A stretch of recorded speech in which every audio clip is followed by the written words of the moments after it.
Saudara-saudari. Selamat pagi semuanya. Mari kita belajar kebenaran Bapa bersama-sama.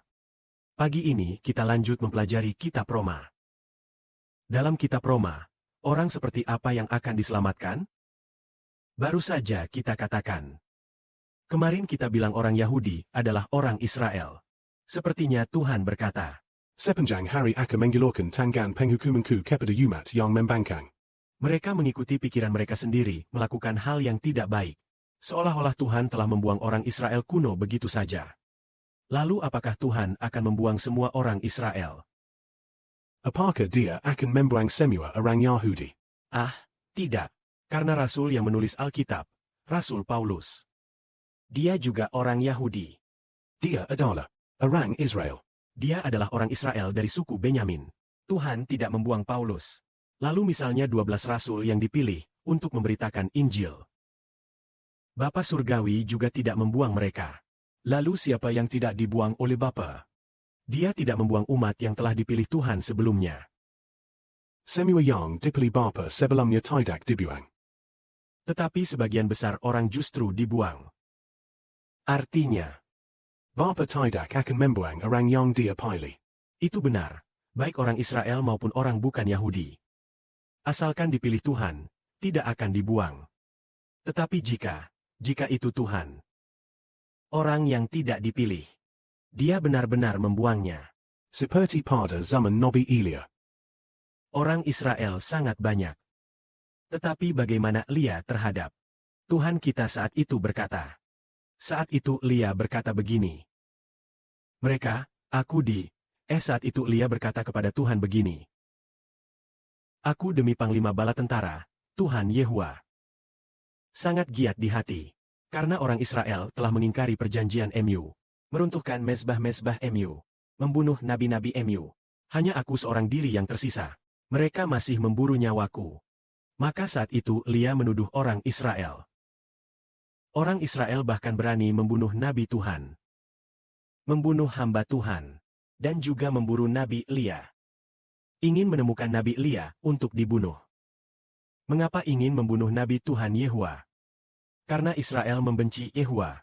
Jadi ingin membunuh nabi Tuhan. Dan meruntuhkan mezbah Tuhan. Mengingkari perjanjian Tuhan. Nah, tetapi, apakah semua orang membenci nabi Tuhan? Apakah semua orang mau meruntuhkan mezbah Tuhan? Tidak, Tuhan berkata begini kepada Nabi Elia. Aku telah meninggalkan 7.000 orang di Israel. Mereka semua belum pernah berlutut kepada Baal. Juga belum pernah sujud menyembah Baal. Jadi perkataan ini merujuk pada zaman Nabi Elia. Masih ada 7.000 orang yang tidak menyembah dewa Baal. Juga tidak meruntuhkan mezbah Tuhan. Juga tidak pernah mencium dewa Baal. Apa sebabnya? Seperti yang dikatakan di sini. Aku telah meninggalkan 7.000 orang di Israel. Lalu kenapa 7.000 orang ini tidak ikut-ikutan meninggalkan Tuhan seperti orang saat itu?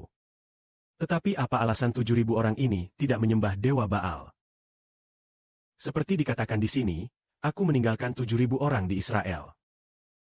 Itu ditinggalkan oleh Tuhan.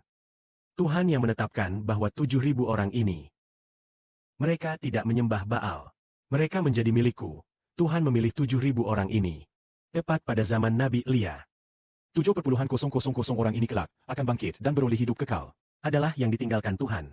Maka mereka tidak menyembah. Apa yang dimaksud dengan ditinggalkan? Maksudnya Tuhan memilih 7.000 orang ini untuk menjadi milik Tuhan. Maksudnya, 7.000 orang ini telah ditetapkan Tuhan. Di masa depan mereka tidak akan binasa. Melainkan menunggu setelah keselamatan Tuhan Kristus muncul. Setelah kebangkitan. Dia dapat percaya kepada Tuhan dan memperoleh hidup yang kekal. Demikian pula, orang-orang Yahudi di zaman Rasul Paulus juga sama. Sesuai dengan kasih karunia Allah. Dia menyisakan sebagian kecil orang. Sama seperti pada zaman Nabi Elia. Allah menyisakan 7.000 orang yang tidak menyembah berhala. Demikian pula, adapun orang-orang Yahudi di zaman Rasul Paulus. Allah juga menyisakan sebagian kecil orang. Agar mereka dapat percaya kepada Tuhan Yesus Kristus. Jadi karena itu adalah sisa yang ditinggalkan Allah. Dan bukan karena usaha sendiri. Jika disisakan oleh Allah, itulah pilihan. Pilihan itu berdasarkan kasih karunia. Kasih karunia berarti Allah memberikan anugerah kepada sebagian kecil orang. Allah memberikan anugerah kepada sebagian kecil orang. Agar mereka percaya kepada Tuhan dan diselamatkan. Inilah yang disebut kasih karunia, yaitu memberikan anugerah kepada sebagian kecil orang. Jika tidak, artinya seluruh umat manusia akan binasa. Segala kemuliaan bagi Bapa Surgawi dan Tuhan. Amin.